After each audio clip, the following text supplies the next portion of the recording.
Sintesis protein merupakan proses 3 langkah yang termasuk pemanjangan, inisiasi, dan terminasi.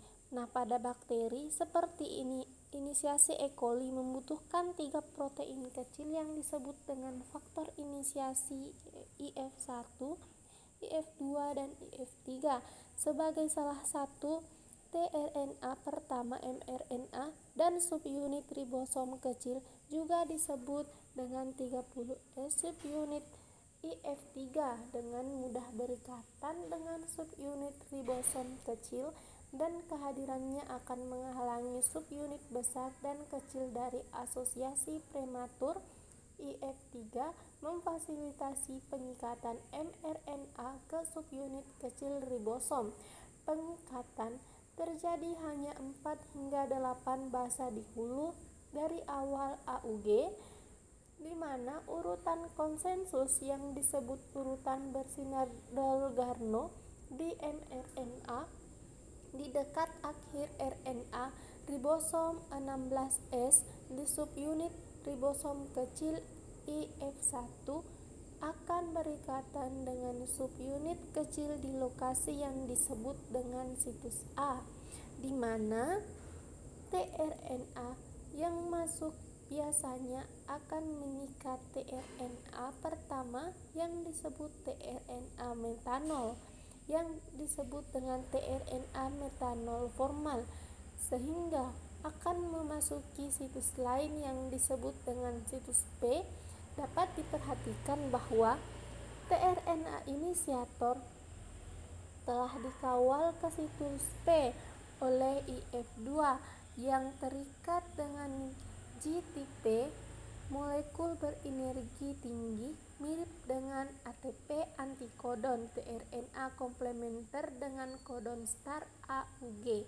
Setelah tRNA inisiator berada di tempat IF3 dilepaskan dengan hilangnya IF3, subunit 50S dapat berlabuh pada subunit 30S. Docking subunit 50S memicu hidrolisis GTP pada IF2 dan pelepasan inisiasi. Selanjutnya faktor ribosom yang siap untuk melakukan pemanjangan. Nah, pemanjangan akan melibatkan pengulangan 3 langkah.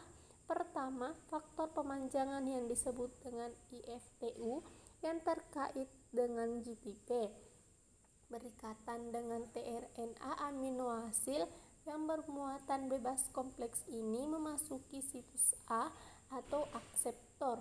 Pemilihan yang benar dari kompleks tRNA tergantung terutama pada kodon pasangan antikodon.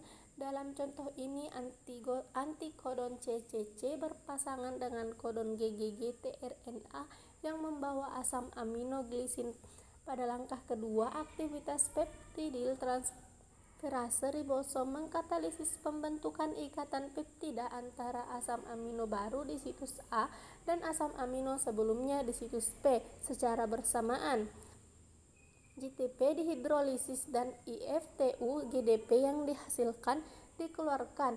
Nah, langkah ketiga disebut translokasi faktor pemanjangan yang disebut EFG terkait dengan GTP berikatan dengan ribosom. GTP dihidrolisis memberikan energi untuk menggerakkan subunit 50 dan 30-an ke depan satu kodon. Manuver ini akan membuka situs A dan menggeser tRNA yang tidak bermuatan ke situs terakhir yang disebut situs E atau keluar tRNA asil amino berikutnya yang memasuki situs A menciptakan perubahan konformasi di ribosom yang telegraf lewat ke sisi timur dan dikeluarkan tRNA yang tidak bermuatan.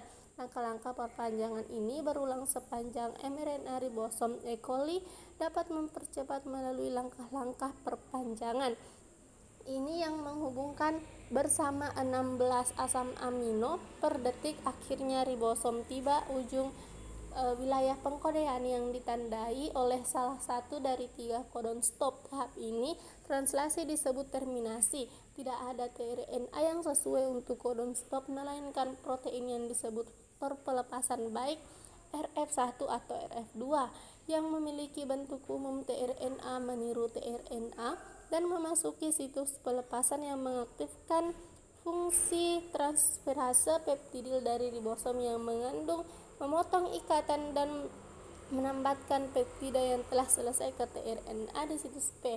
Faktor lain untuk yang disebut RF3 kemudian memicu RF1 atau RF2 untuk meninggalkan ribosom. Akhirnya faktor lain yang disebut faktor daun ulang ribosom atau RRF bersama dengan EFG berikatan ke situs dan situs hidrolisis GTP yang menyertai pelupasan subunit ribosom IF3, kemudian mengasosiasikan kembali FS dengan subunit 30 mencegah sub 50 dan 30 datang bersama lagi.